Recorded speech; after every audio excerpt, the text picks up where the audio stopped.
Hello, my art-loving friends. I used to do art subscription box openings a lot on this channel, and I stopped doing that, I don't know, a year or more ago, but I did have a lot of backlog of supplies, and one of the supplies that I've been dying to get to are these 5 Kuretake graphite watercolors, and that's what we're going to play with today. In addition, I've pulled out my other Kuretake watercolors. These are the Gansai Tambi watercolors, and my portable kit so that we can look at all the colors, but these are going to be the main feature of today's video.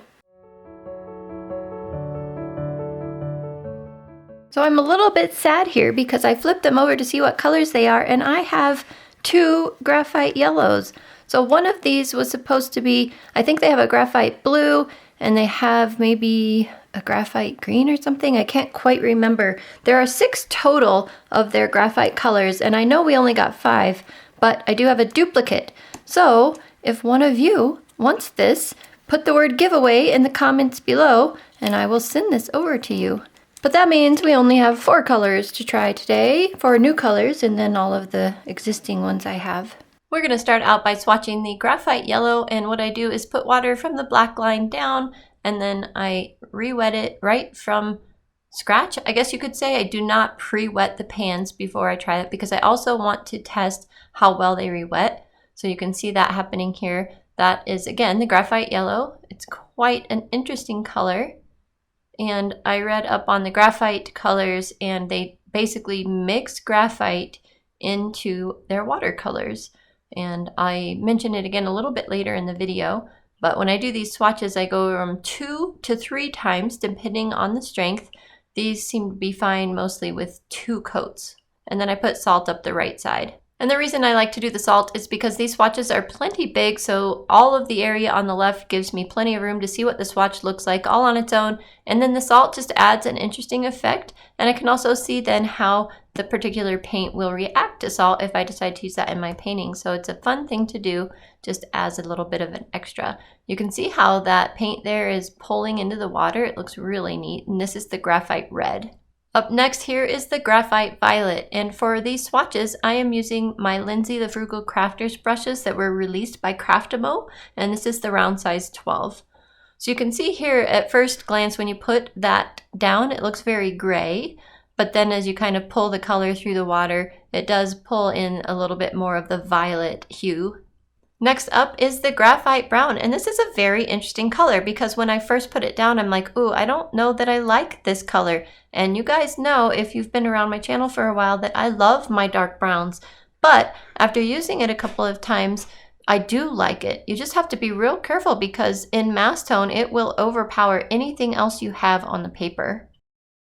So these are the 4 graphite colors. I am going to go ahead and swatch all of these additional colors and the ones that are not repeats in this set, just so they're part of my watercolor project, which I've mentioned in previous videos. It just means that I'm keeping track of all my watercolors on swatch sheets so that I just have a record of them. And it's kind of fun to do that because if you ever want to mix and match in the future, then you can just pick from the swatch cards. It's really fun. But anyway, if you don't want to see me swatch all of the other colors, then you can skip ahead to the timestamp I'm putting right here on the screen, and we'll get back to these graphite colors and play with them on some cotton watercolor paper.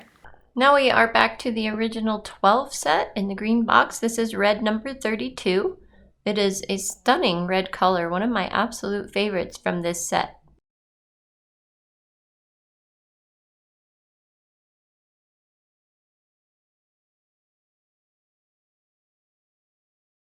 This one here is Rose Madder Deep number 36, and you can see that it's a much rosier color than the red number 32. And with these Gansai Tambi watercolors, you do have to be careful not to make the mass tone too strong because you will get a shine on them. And that also happens with Schmincke watercolors, at least in my experience. Next up is the Cadmium Scarlet number 31, and like many cadmiums that are cadmium reds and in this case cadmium scarlet, it leans very much towards the orange side. So if you like a more orange leaning red, then this one might be the one for you.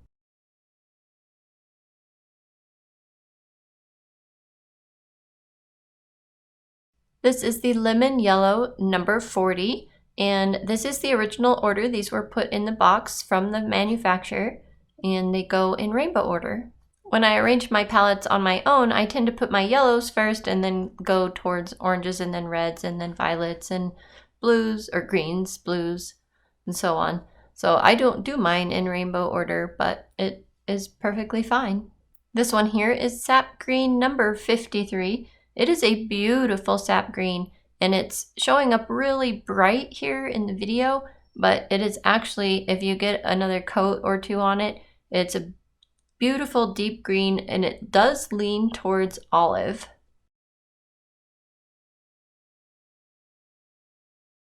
After the sap green here, we have Viridian number 55. This is a very, very deep pigmented Viridian, so assume it's a phthalo green pigment.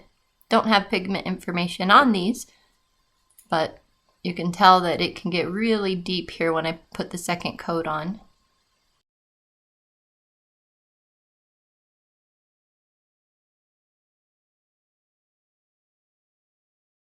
And this one here is the Ultramarine number 64. And I just wanted to tell you, I think it's One Tooth Moose. Is that the channel name?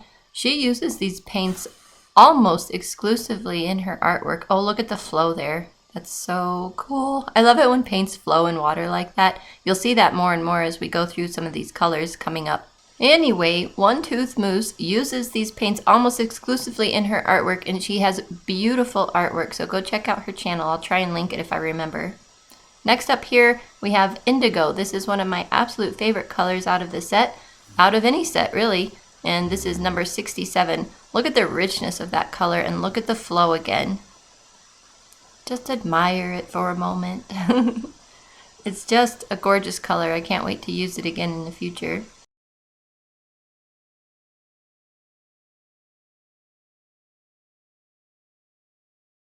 The yellow ochre in the set is coming up next. This is number 44. It's a very rich yellow ochre. It's actually quite pretty.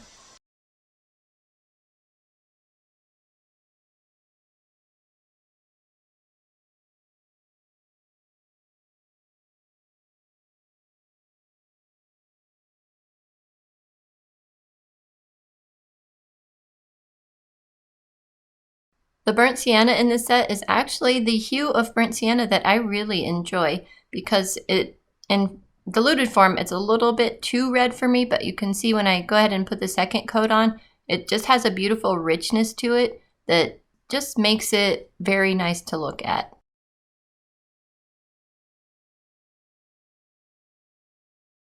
Now we have the black, and I have a little corner chipped out of that one.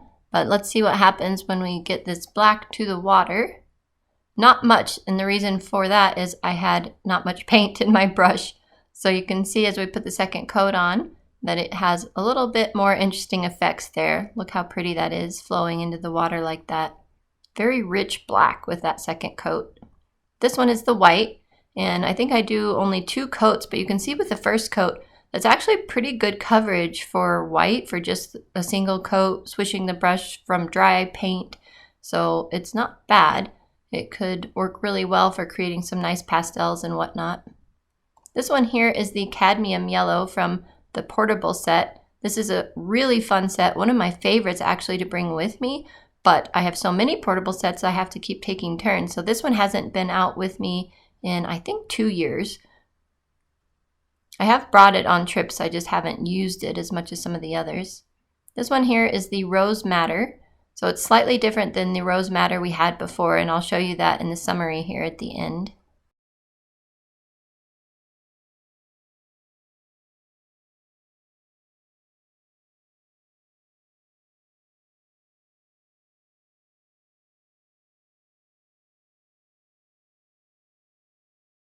Up next is the Cobalt Violet, and just like many Cobalt Violets, that first coat is very light, but you can get this more rich, more deep. So I would be really curious what the pigment is in this particular paint, because you can see once I put the brush in there and it got a little water in the pan and it sat there for just a moment while I swatched that first coat, it really deepened up for the second coat. So I need to see if I can find pigment information on these. If so, I'll put it in the description box below. This one here is the Sap Green Light.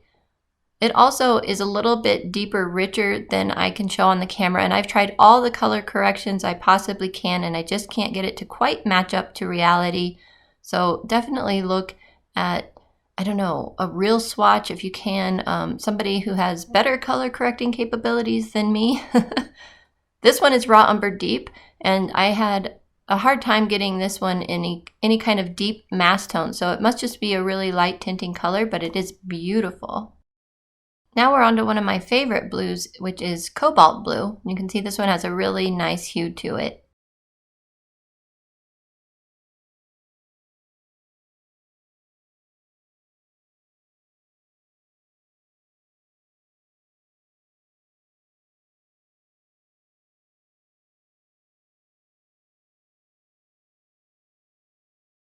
And you might think this is strange, but this is one of my favorite colors coming up here, Natural Beige. It also flowed in the water a lot, but I kind of passed over that pretty quickly. It's an opaque color, or more opaque color, but one of my favorites to use when I'm out plein air painting. Same with this one. This is gray. It just is a really useful color I found when I'm outside painting. I use it all the time.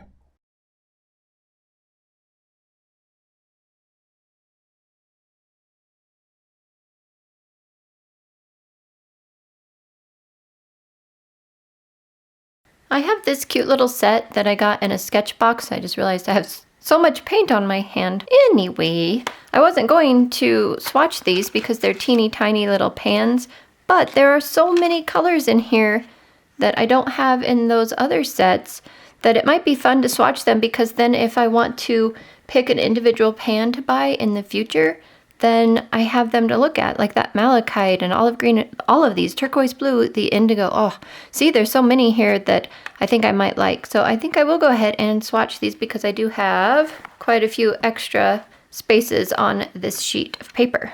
We're starting with Cadmium Orange because the black is the same as the other set there. This is number 33, and it's a beautiful hue of orange. In fact, it's probably going to make one of my favorite colors list here.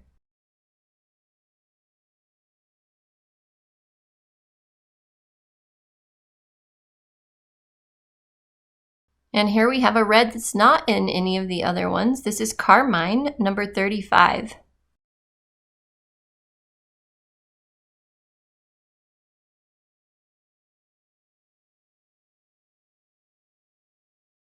Up now is a very interesting color. This is Malachite. I assume it has white in it. It's a very beautiful mint green color, and I think that it's going to be one that I would love to use in the future as well.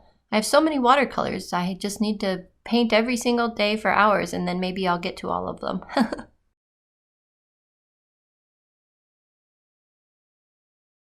This is a green that I'm excited to have, but I wish I had more than just this tiny little pan. This is Olive Green, number 54. You can see the beautiful hue that it is, and it's showing up, oh, I would say fairly accurately on the screen. I would tend to say it's probably a little darker than what you're seeing, but it's not too bad.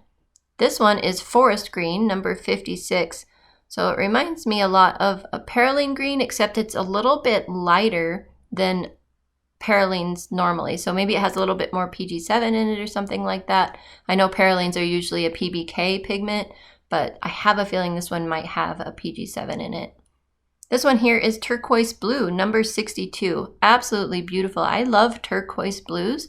I don't tend to use them in my artwork very much, but I'm drawn to them, and when I'm color picking for buying new watercolors, this is one I always tend to pick, and then I don't use it much. So I need to paint more, I don't know, water scenes or abstract scenes or something where I can use it. This one is a very interesting color, Indian Red, number 71. Very much like this color. It's a little bit more brown than you're seeing on screen. Hopefully that'll come through with the next coat. It is a very red brown, however, so it's not being totally deceptive here on the screen, and I am trying to color correct it to make it as close as possible. This is beautiful. This is White Gold, number 906.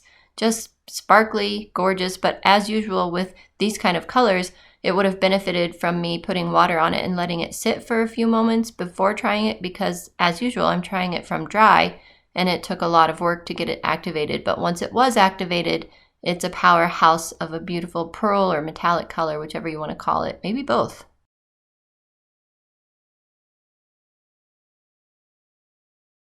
Let's do a quick rundown of those colors. The stars of the show: the graphite yellow, graphite red, graphite violet, graphite brown, white, natural beige, lemon yellow, cadmium yellow, cadmium orange, cadmium scarlet, red, I love that one, carmine, rose madder, it's quite pretty as well, rose madder deep. You want to see them together? Ta-da! They are different. Cobalt violet, sap green light. I'll leave that one on the screen and we'll put in the sap green. You can see the differences here. Pretty subtle in person, and you can kind of see it on the camera, is that this one is just ever so slightly more yellow, or lighter if you will, but I say more yellow.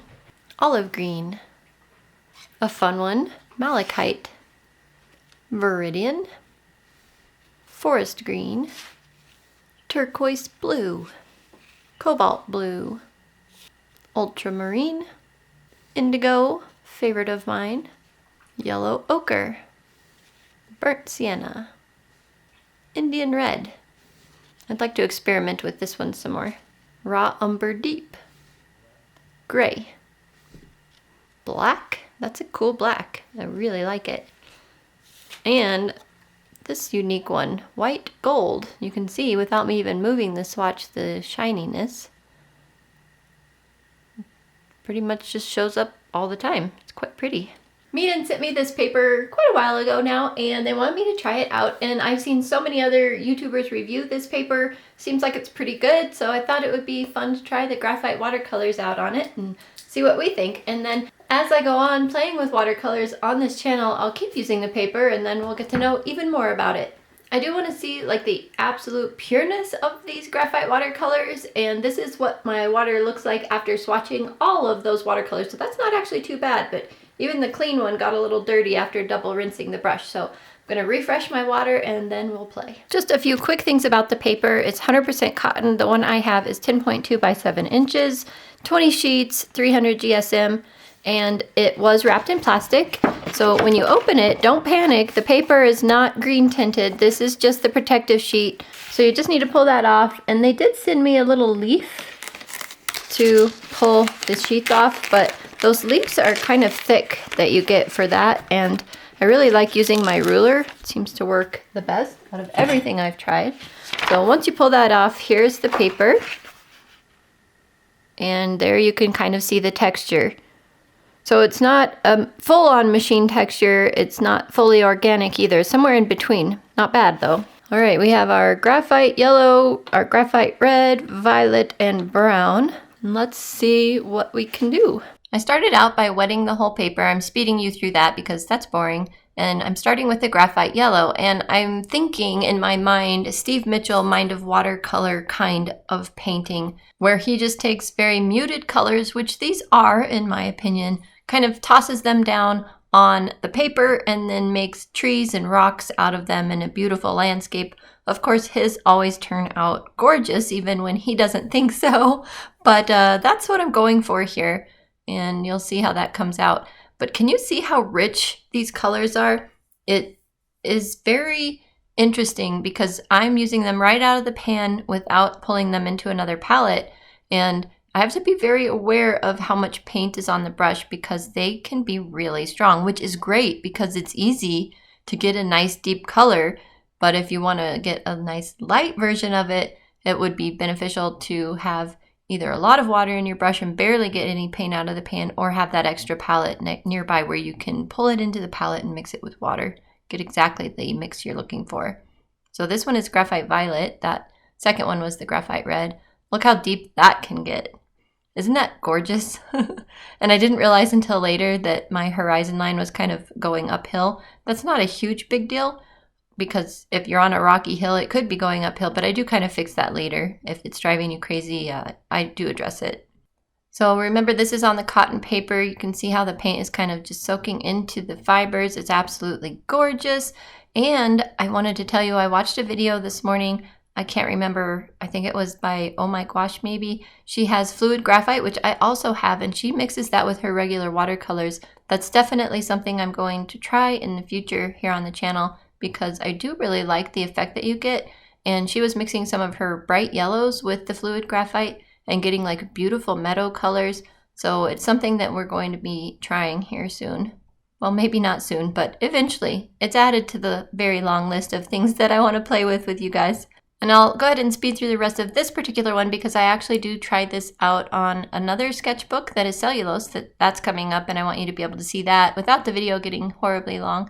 But I don't know if you can see how pretty that is. I'm excited to try this paper with my other watercolors as well. So here I'm pulling out the Pentalic Aqua Journal, and that's cellulose paper, like I said, watering the whole background and using my flat brushes this time to paint some bush-like shapes, things like that. Again, I was thinking more Steve Mitchell Mind of Watercolor, thinking I could just throw paint down in random places and make a beautiful masterpiece out of it, but we'll see if that has yet to happen. We're going to play with this some more in my live stream today with my patrons, so it could be interesting. I'll show you more a little bit about that at the end of the video here, but you can see that, I don't know if you can see, but it is acting a little bit differently on the cellulose paper. The granules, the granulation in this, or if you want to say the graphite that is making it look like it's granulating, definitely is much more apparent on this cellulose paper. Also, the water sits a little bit more on top of this paper, so instead of soaking in like it did more on the cotton paper, so the paint is being diluted more, in my opinion, and it's spreading just a tiny bit more. It's still beautiful. I am very curious to try this paper out with even more of my watercolors. As usual, that just never changes. That's a constant in my life. I want to keep playing with all of it. And you can see the darks still can get really dark. It's fun playing with flat brushes. I don't use them very often. I tend to stick with my round brushes. So that's also a good experiment, kind of get you out of your rut. And I'll just speed through the rest of this. It's pretty boring and take you back to real time here in a second when I do something a little more interesting.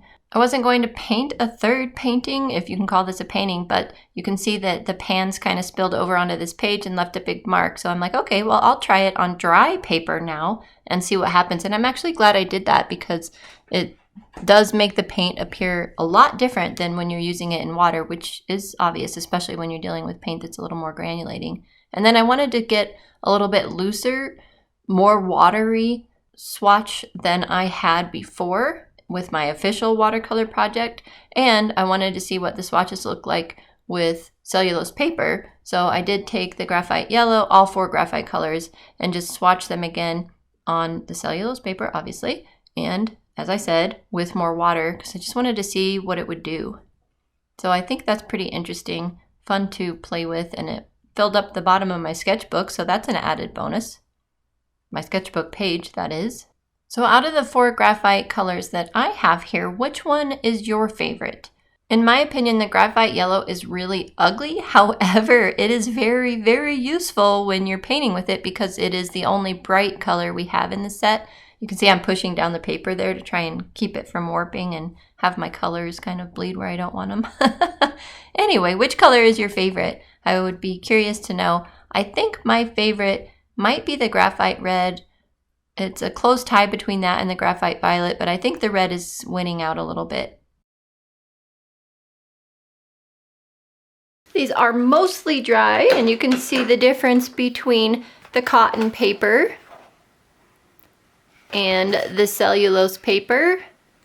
The cellulose paper let the pigment spread more, and we have a lot more granulation going on than you see in the cotton paper. The cotton paper actually really grabbed the pigment and kept it in the fibers of the paper. So it has a deeper, richer color on the cotton paper, but I actually really love the granulation that I'm seeing on the cellulose paper.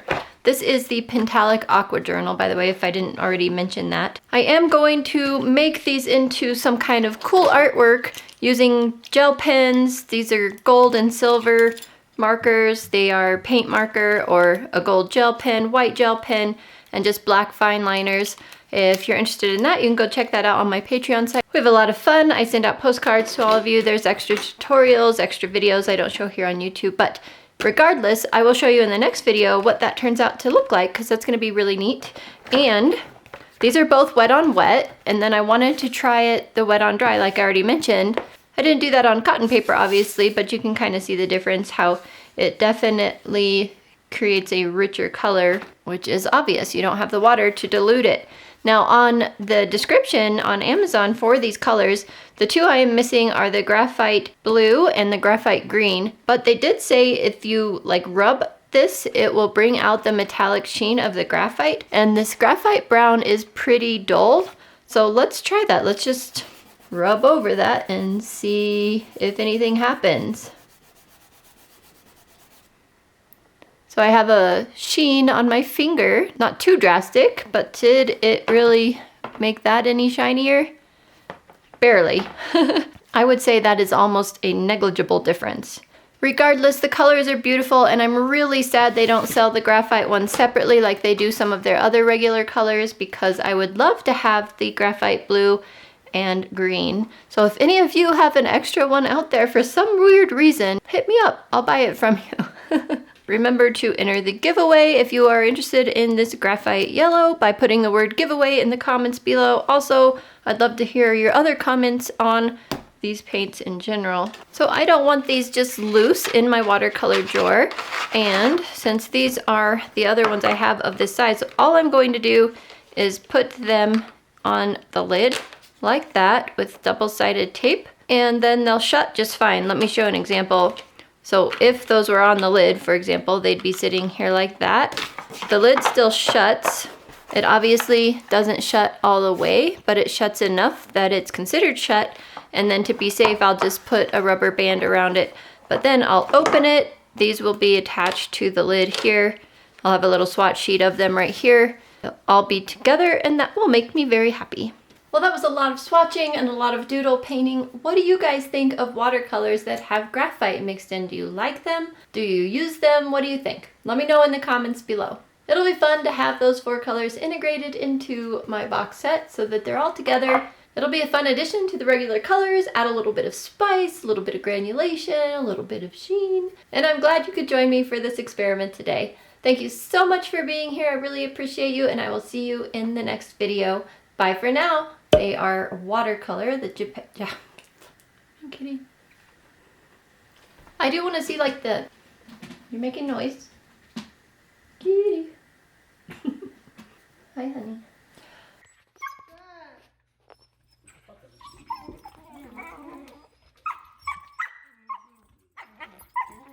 Jack and Lucy.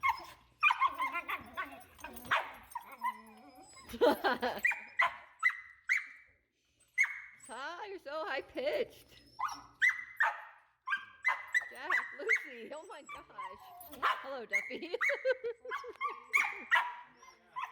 You too are gonna give us ear problems. What about you? What about you?